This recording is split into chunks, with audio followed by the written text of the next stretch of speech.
Are you feeling a weight of heaviness, of responsibility, one that comes when you've got a lot that you need to do? Well, I know that story well because I'm a business owner, I'm a CEO of 2 companies, there's a lot of responsibility on me, and if you're a leader or entrepreneur, you know the story, and it is hard. Today's episode is all about how you handle that weight of responsibility even after something amazing has happened. Because that's often how it goes. You start a business and you're excited, and then the weight of responsibility comes. Or like for us here at Casa Sagrada, our retreat center, it was so exciting when we went through the whole manifestation of this space, and then the weight of responsibility comes with an extra business. Brad Gallup is an extraordinary human being. He's a veteran. He is an executive director of a nonprofit who supports veterans, first responders, warriors, and some amazing things have just happened. And I get the call, Rachael-Jayne, I'm now feeling a lot of stress because of this amazing thing that has just happened. So we're going to work with him to let go of that weight, to really be in his power and his presence and his influence so he can do the fundraising and the work that he needs to do.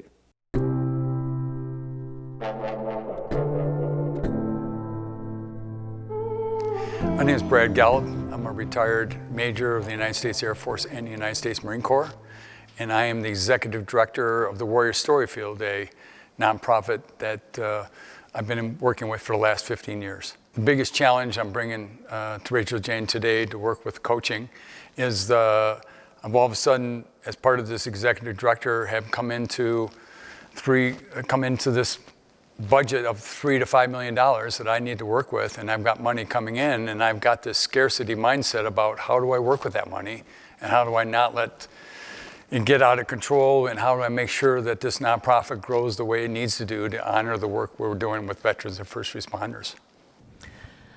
So Brad, what are we celebrating? What just happened? It's hard for me to even put words to it. I've been working on this project with a civilian artist friend of mine for 13 years, building these 2 sculptures. One's a dragon to represent the warrior at war and that power platform that's out there of the military. Mm-hmm. And the other one we decided to build was basically a phoenix to represent the warrior transforming out of that dragon, but still holding that energy and transforming into a new purpose, to be in the community coming back from war. So we've been working on that for 13 years, built the clay model for the dragon first, and then we built a 4-foot-tall phoenix model. And then we went to work on the dragon. And that took about 3 years, and then we were going to do the dragon first. And then we had somebody come in and say, an 18-year-old art student says, you know what, you got to build the phoenix at the same time, or it won't work. So we stopped working on the dragon and started working on the phoenix. And these, what I've heard, these are like 20 feet. 20 feet tall at the wingtip, and the dragon weighs 10 tons, 20,000 pounds, and phoenix is a little bit lighter at 8 tons. From what material? All metal. We had people donate metal, scrap metal, and then also steel beams. And there's thousands of hours on both of them, and hundreds of people, both civilians and warriors, have worked on them. So I was working with another nonprofit for the last 8 years in Ohio. I came back to Colorado, signed up with you guys in August after seeing you do a presentation, and then I came out in September and went through the first 3-day. And we were trying to figure out what's the next step. And when I went through that experience of the 3-day, I went back and said, listen, here's the deal. We're going to, instead of trying to put it in somebody's farmer's yard or somebody's lot or something, let's go out and find our own piece of property. Let's say it's going to be between $3 to $5 million. And it's born in Boulder, let it stay in Boulder. That's its home, it needs to stay here. So we started, everybody's like, how are we going to find the money? And I'm like, I do not have a clue. But we're going to figure it out. So we went looking at properties, looked at the first one, was very close. It was 3.6, 40 acres. It wasn't at all what we wanted. Mm-hmm. And then we went to our second one, and it was perfect. We walked around, all of us going like, it's got this beautiful home, it's got these beautiful outbuildings, all fenced in, ponds on it, 39 shares of water. Wow. And you knew pretty soon? we knew right there. We're like walking away like, okay, now what do we do? Yes. So I came back, did another training with you the next month, brought some of the brochures, you took a look at it, and you're saying like, yeah, that's the place. So went back, and in November, we were doing on Veterans Day, we had a big circle on the property with the sculptures. And my friend Robert ended up kind of passing the baton to me through a little ceremonial ritual. And this woman that both him and I have known for years, after the ceremony was over, she come up and said, I want to help you guys. And we said, that'd be wonderful, whatever you could do. So 2 weeks later, she notified us through her people that basically she wanted to donate. She wanted to donate the whole $3 million. That was the price tag for the property. But because of the taxes, after $2 million, it wouldn't work for her. Mm-hmm. She said, I can give you $2 million. And we're like, what? So anyway, we said, okay, we'll take it. That's so gracious. And then through the realtor, the family that owned it, the wife of the husband and that built it, and the daughter came over and they wanted to meet us. So we brought them over to the story field, spent a couple hours there showing them the sculptures and the work we were doing. And then we took them to the property and they spent 2 hours with us there. And at the end said, we want you to have this. We're not going to take any more offers. We're going to figure this out. We know how much money you have. We'll figure this out. So they came back with saying, we'll drop it from 3 million to 2.7 and we'll offer you a loan. We'll carry it a note for you for 5 years. Just pay the interest monthly and then 8%. And we're like, what? Unsecured loan at 8%? So, okay, then what's going on? Meanwhile, we're trying to figure out how to get the word out. And this woman, it starts coming around the story field and she's working on the art and come to find out she does documentaries. And she says, I want to do a documentary for you guys on this for an 1.5 hour long documentary. And so we need $400,000 to do that. Let's start filming. We're going to house the money. We're going to figure it out. So now we're doing a documentary that hopefully will be done next summer. And we're still raising money for that. But we've done it eight filming days already. Wow. And we're going to continue to do that too. This was a mission that was always meant to happen. Yeah. Did you feel like that from the beginning, or when did you know that this was? Because when you went back after September and you're like, hey guys, this is how it's going to go. Yeah. Like, I could feel when we were talking about it that day when we were here. Yeah. I knew it was done energetically. You knew it was done. Right. We could feel like this property is somewhere, and we knew a larger or two larger donors were going to come up. That was the feeling that I had. It wasn't just lots of small. Right. So when did you know that this mission was meant to happen? It was so beyond you and the artists and... You know, I think it was really after we did the clay model of the dragon back 12 years ago, and we started on the Phoenix, making that out of metal, making it 4 feet tall. I put a lot of myself into that Phoenix. I'm the one that spent almost all my time on that. Robert worked with me, but it was just mostly him and I and a couple other people. But it was really where it awoken the artist in me that I never knew was in there. I was a diesel mechanic in the Marine Corps. I was an aircraft maintenance officer in the Air Force for 17 years. With the 4 years of Marine Corps time, but I never ever looked in the art as considered I had artistic abilities inside me. And when that awoke in me, and then I went off and worked for another nonprofit for 8 years, it was that work and there that changed my life. Because when I started working with Robert, I was really in a desperate, dark place in my life. Mm-hmm. I had just gone through a divorce. I was running my own business. It was really struggling. And my options were starting to really get small. Yeah. And that was where Robert, so-called, he invited me in to do the work. Yeah. And, I was kind of at the option of only one option left, like taking my life. I was that dark. that period. And through the art, I discovered there was more options. Yeah. And you did work. You've done trauma work, shadow work, deep work, healing work with veterans, warriors. Yep. Tell me a little bit about that. Are you still doing that? Yeah, I'm very much doing that. I mean, my journey started 34 years ago when I came back from Desert Shield, Desert Storm, and didn't think I had a problem. I was 8.5 months over there. We saw some things, nothing like the Army and Marine Corps, but I came back, and 5 months later, I got the #1 squadron in the wing. I'm the #1 maintenance officer in the complex, and I got promoted to captain, and my wife and my 3-year-old daughter gone one Sunday, and they found me upstairs with the shotgun to my throat with the button on the ground and my hand reaching down the trigger. And I just didn't realize how much pain I was in. Yeah. And luckily, I just kind of come out of the trance, and I did what I told my troops not to do. I went downtown on my own dime and my own time and found a really good therapist. Yeah. And that started my work, 34 years ago. And so my own work has been the doorway for me to be able to help warriors and first responders all these years, and to find out my own grief, my own sadness, my own developmental trauma, my own things that happened to me, open doors for me to be of service to other ones through my own work. Yeah.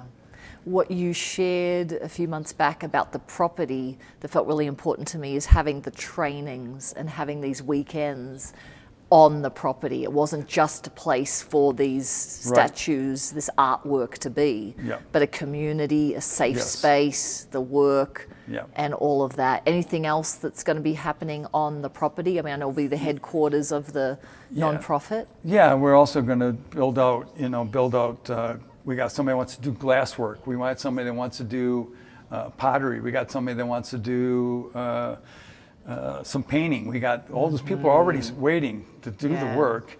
And we're also right next to a horse boarding place. And I've been an equine guided coach for 22 years. Yeah. Michelle, who's also on part-time on staff, she's the therapist that does equine. We've worked together. So we're going to get a couple round pens built and also offer equine work as a way of the transformation out there on the property. Well, I am kind of speechless. Me too. Because it's just happened. I mean, the $2 million just dropped into the bank a couple of days ago. Yeah, and we got offered just over a month and a half ago. Yeah, so it's all right now. How are you feeling today about all of it?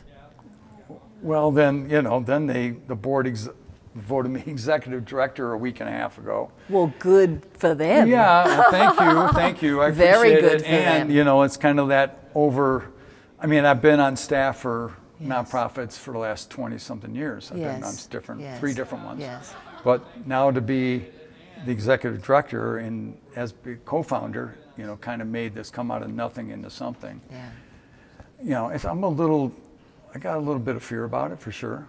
Yeah. Definitely up. Yeah. Yeah. So what is the core of the fear? Because when people look at, I'm sure you see it when you work with people, they might say, oh, this is the fear, but it's really not that. It's something more core. Do you have a sense of what it is for you? I think so. I mean, there's always the thing underneath the thing, is what I call it. Yeah, it's growing up, we were very poor. I mean, my mom and dad, my dad worked, and my mom didn't work. There was 7 of us. We were kind of overwhelmed constantly. And the scarcity kind of mindset that, before it wasn't so bad being on staff, working with nonprofits, because I didn't have to worry about the money. But now to have donors donating their money and they want it to be taken care of and respected and honored and go to where it needs the best benefit, that kind of wakes me up at 3 a.m. About, do I have the chops to do that? Is that scarcity mindset that I find it catching me, whispering in my ear, like, you're not the one. Well, I think scarcity, if you grew up, people grew up poor or without certain resources. It's to think of like, I'm not going to be able to attract that into my life. You know, I don't think large enough, and I'm trying to nickel and dime myself sometimes. I put that in the scarcity category, and in the category of capability of being able to now raise another few million and be able to steward this. That feels to me like a different kind of fear than scarcity mindset, more of a like, am I able to steward this and not screw it up? Pretty close. That's because so let me just talk about scarcity for a moment, because I don't think that's it. And I think that the word coming onto it is really important. So when you're doing your own work, which you're so committed to, we're going for the actual thing. Because if someone's in the scarcity mindset, they're not going to be able to allow things in more than what they have. And you have just blown that out of the water. You didn't just want to attract the property. You wanted it to be somewhere where you could live and be in a place of abundance. So you were held to be able to do this work and not in scarcity. So you just created that within a few weeks. And you have this money coming in and all these opportunities just flooding to you. You wouldn't be in a scarcity mindset and have all of this coming. You have already opened the floodgates to abundance. Isn't that true? Yeah, it is true. It is true. You're right.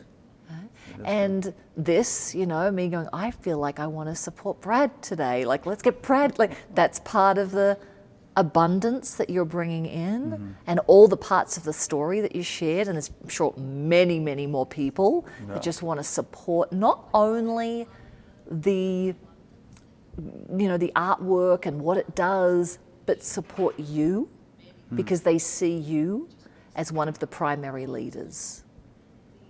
Right? So I think you're done with the scarcity thing. And you living in a many, many acres with many, many ponds and it's going to just make it like there's no going back. But the competency of like, how am I going to raise another 2? And this is responsibility and all that. That feels more like, okay, here we go. Can I do this? So I want to more look at that part. And I would invite every time you go, oh, it's a scarcity, it's I was poor. It's like, I've already blown through that. Yeah, I can, now you're saying it, I can feel it kind of shift. Yeah. I mean, I feel it shifting on it, pointing it pretty clearly. Because if it was the scarcity thing, none of this would be happening. None of it would have happened. I mean, that's the reality of it. Correct. Yeah. Yeah, interesting. So then we look at, okay, the leadership, the capacity, the new thing. What are the things that you are feeling the expectation that you need to do and be and lead? Like what's kind of the heaviness that's keep waking you up at 3 o'clock that you need to figure out and you need to figure out soon? Well, I mean, with that target goal of trying to, you know, definitely for 26 to raise $1 million with another $1 million in 27, so that's $2 million to put on the table. So $2 million in 2 years. And you just did $2 million in 1 month. Well, yeah. Just to put it in perspective. Okay. But that's, I understand. That's a lot. No, I mean, and the other part about it is, who do I get in front of? I mean, who am I talking to? What's my audience? What's the close on that? You know, I think I've got a pretty good handle on that. That 3-day we did here, the last one on the speaker training. Speaker training, yes. What you and your partner in crime worked us over. On that. Have you done a speech since then? Yes, I have. Did it? Yeah, I did a speech. How did it go? Went really well. They were saying it was one of the best speeches they ever had. It was one of the chambers. So I was pleased about that. And of course the training was what really made a difference with it. I think, and it's all comes down to this other part about, you know, when I said we're going to find this property for $3 to $5 million, and where's the money going to come from? And I said, I don't know, but it's coming. Yeah. I mean, I think I've got to just Yes. shift that to this too. Correct. You've got this really powerful thing that you've created, Yeah. not just from your own doing, from the spiritual perspective, everything aligned. Yeah. And you took some work to do it and all that, but it was this combination. Yeah. So you need fundraising help, kind of a shift of identity Yep. in you as the executive director Yes, very versus much. just vision, because it's different to be just like vision holder Right. to executive director and fundraiser. Yeah. And if that doesn't work, we're done. That's the truth, the reality Right? of it. Yeah. It's a lot to hold. Is there anything else in the capability realm that you need to figure out really quickly other than the leadership and the fundraising? I think, building out a team, trusting myself to build out a capable, as much non-drama team that you Yes. can have, Yes. that people can really get along Yes. Great. and have certain skill sets, especially with that fundraising thing. I mean, Yes. be able to have a person that we can hire Yes. that really believes in the mission and can speak to it, Yes. then can go out there and start finding those speaking gigs for me Yeah. to get in front of Yeah. people and really Great. do the close. Great. So I'd like to work on a few practices that will support the weight on your shoulders Okay? lifting. Okay? I'm all for it. Yeah, because you weren't feeling the weight when we saw each other in September. No. I mean, there was more like, oh, I got to figure this out or what. But it wasn't weight. It was more like, okay, this is. And now, which often happens, it happened after we found Casa Sagrada, which is kind of a similar story in ways. But then it happened, and it's like, oh, now we've got to make it work, Right. As a business, how can we let it go to be in this frequency of, I'll just create another opportunity and another million and another million.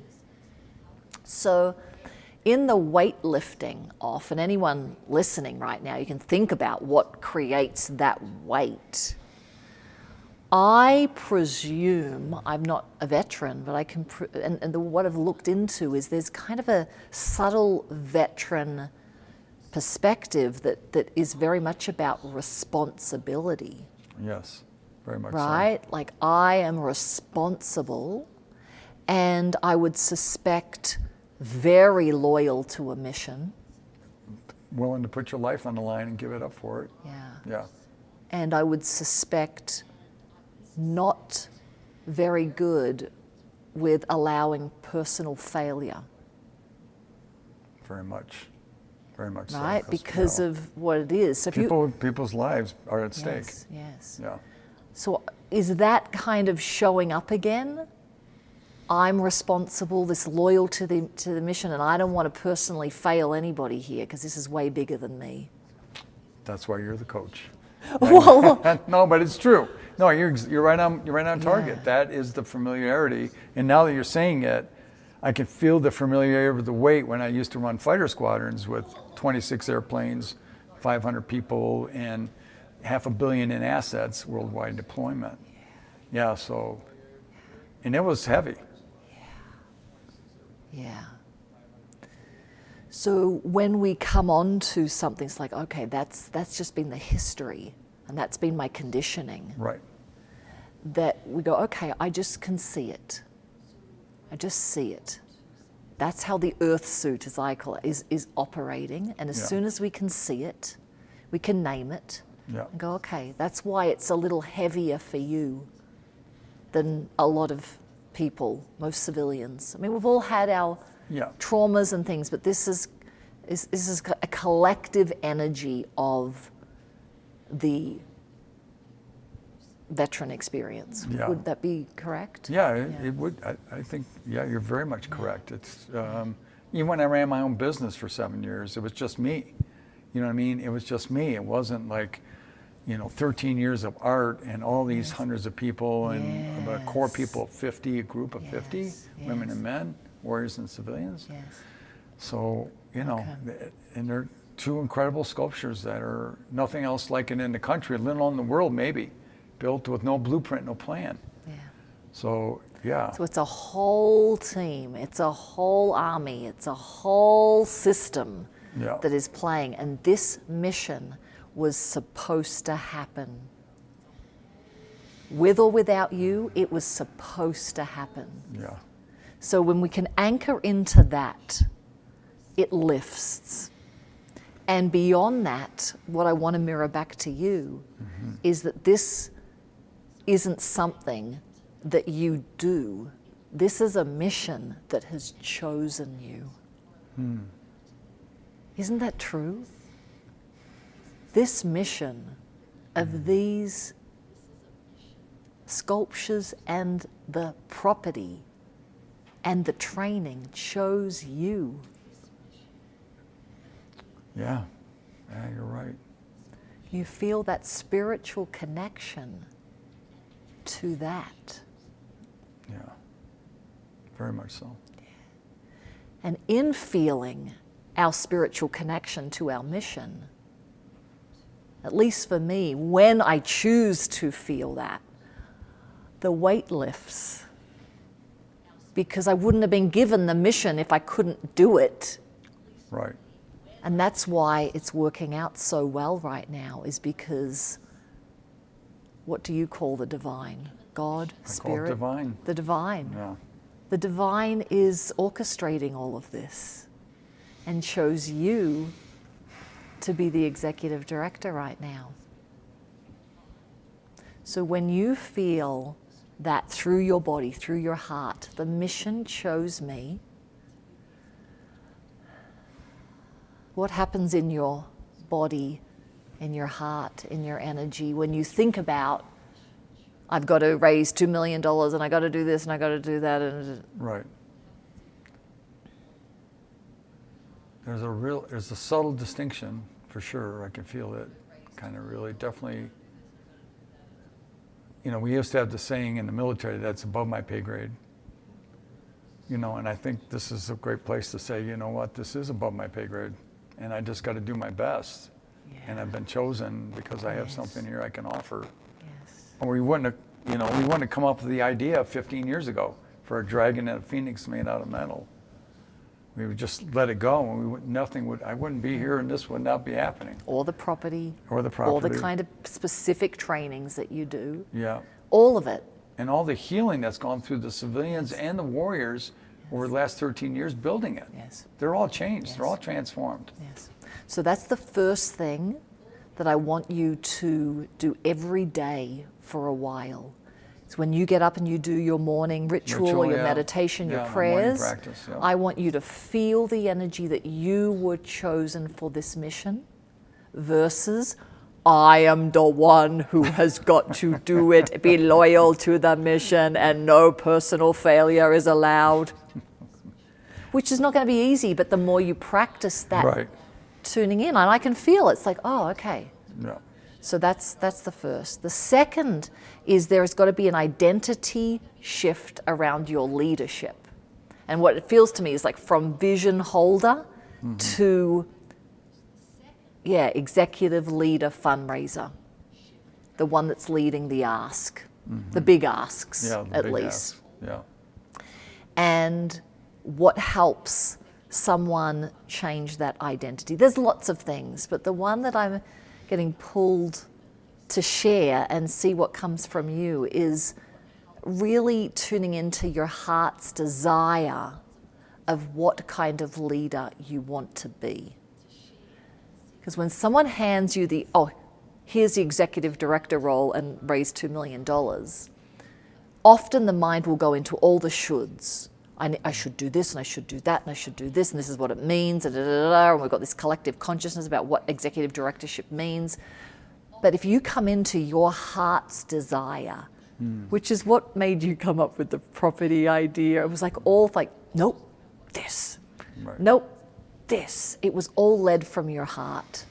And I believe heart's desire is seeded in everybody's heart for a reason. Yeah. Right?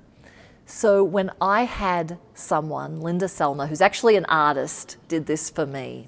She said, it was on a day where I was feeling very overwhelmed with being the CEO of 2 companies, the Retreat Center and the Awaken School. And she said, let me just hold space for you around your heart's desire around your CEO your CEO-ness.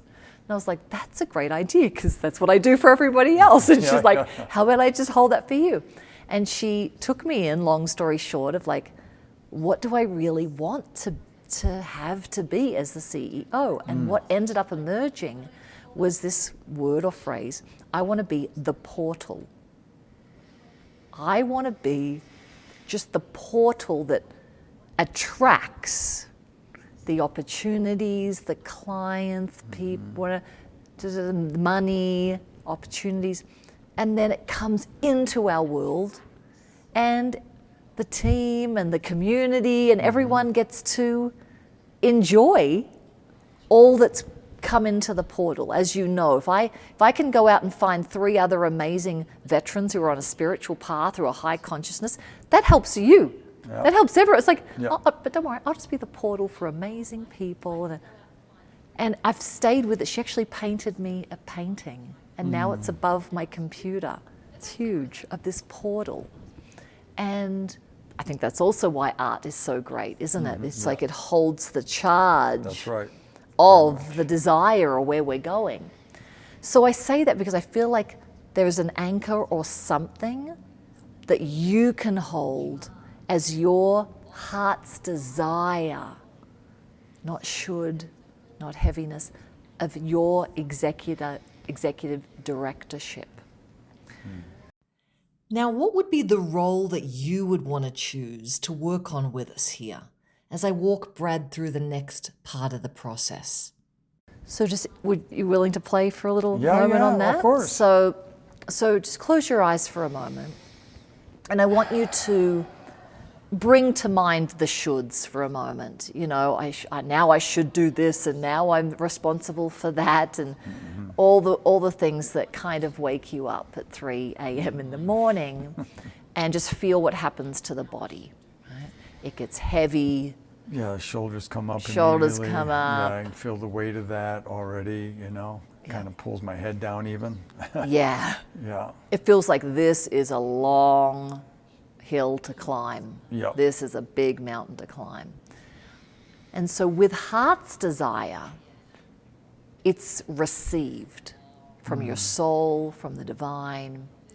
And when we go into a practice of heart's desire, we have to kind of clear all expectations.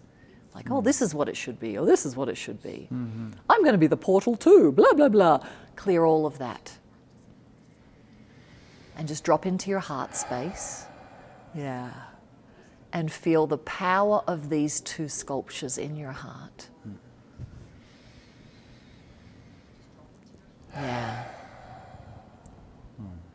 And feel the power of what just happened in finding the property so fast.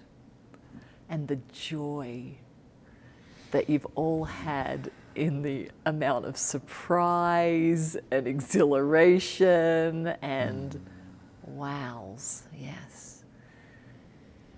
And now I get to be the executive director that I want to be. That I want to be, not that I should be. And you're going to just hold space in your heart for a moment, see what arises. It might be a visual, a word, a feeling. And you wait for it. What is the executive director that I want to be?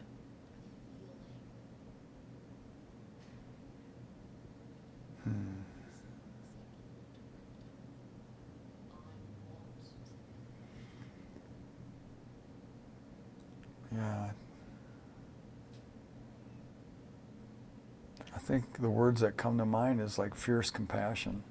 Fierce compassionate. I mean, that's... Good, good. So stay with those words, fierce compassion. And as you feel, do I want to be an executive director that's about fierce compassion? Yeah. And the answer is only yes if you feel it. Yeah. And I'm feeling it. Are you feeling it? Yeah, I'm Your feeling whole it. energy globe is shining. It's getting more radiant. It's getting more strong. Yeah, it's even bigger. I want you to keep breathing into that. My role, actually, maybe under your, business card as executive director, fierce, compassionate warrior. Yeah, I like that. Right? Very much. That actually may be better than even calling yourself an executive director. I like because that even better than executive yes, director. Yeah. yes. Because there's this collective consciousness around that's what it should be. Yeah, I don't like that title that much. I really like fierce, compassionate warrior. Yes. I love that fact. Yes. And that's what you are. That's why when you speak, and I've heard your story, different parts of your story, I've seen you on stage, that's what I see, a fierce, compassionate warrior. And you're just going to bring that into this role of ask. But anytime you're in that, which is why this person gave you $2 million, is because you were in your fierce, compassionate warrior when she saw you. Yeah. Well, that's true. Before we move on, write down the words or the visuals that came to you. Who do you want to be in the role that you choose? It's kind of a mind warp for me sometimes at my age to go, I could manifest and create things without doing a thing if I'm in the energy of what attracts it. Because I'm also grown up, like, you got to do stuff and you got to and you got to be responsible. I'm the eldest child and I don't want personal failure. No. But that's what this energy is telling you. It feels so good and weightless because you know deep down that this is how it gets created. It's true. You being in this. Yeah. Yeah. Yeah, I mean, when I took that one test that tells you how people see you, I mean, it was the number one thing was conduit.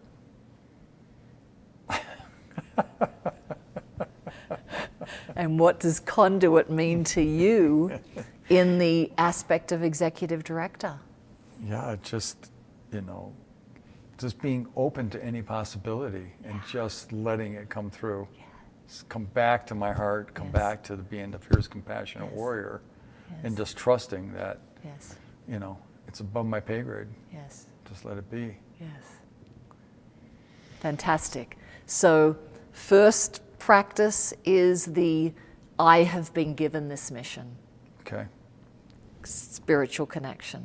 Okay. Second, my title is not executive director, it's fierce, compassionate warrior.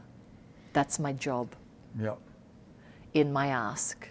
Okay. And the third thing that I feel is really important in this building of team and having this weight come off, that's really what I feel like today's about. Because once that comes off, you are a smart, intelligent team leader as well. You've had that experience. Yes, I have.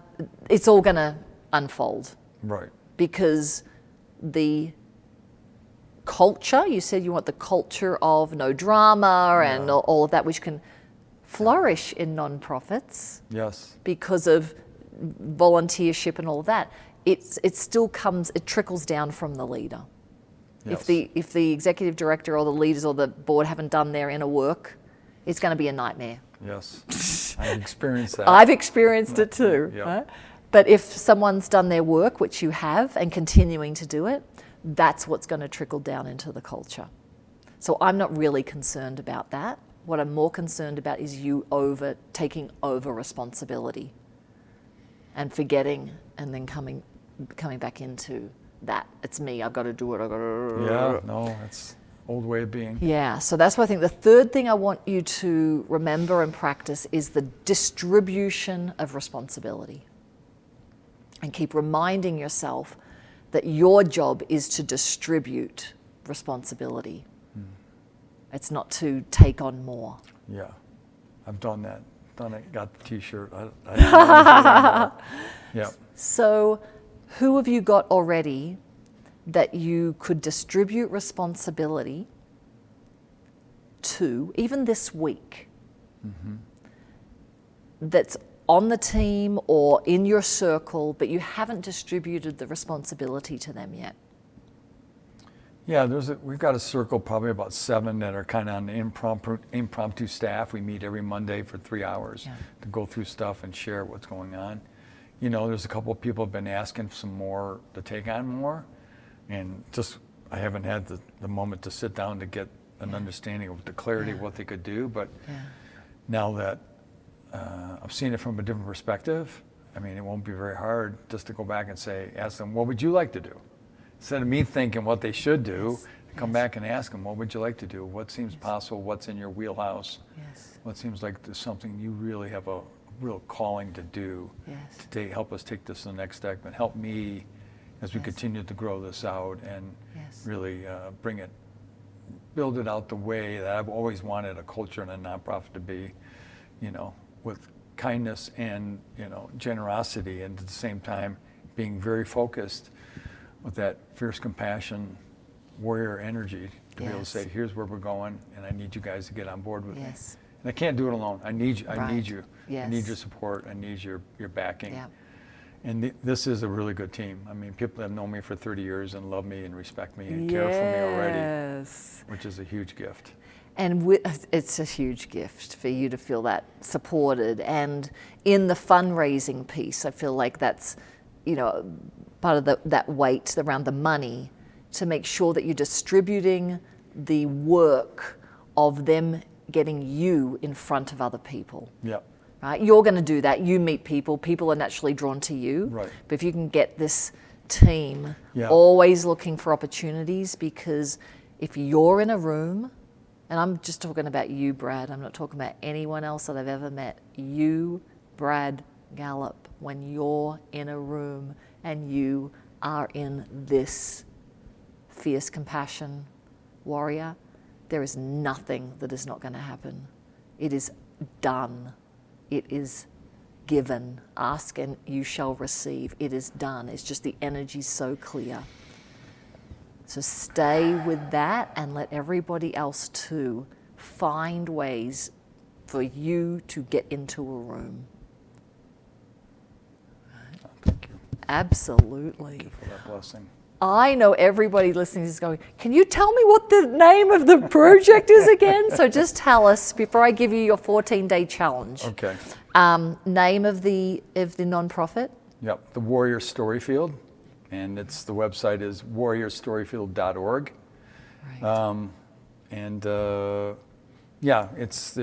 We're creating the National Center for Self-Discovery through Creative Expression. And why we called it the Storyfield is because it's where the unspoken can be spoken. So. Beautiful.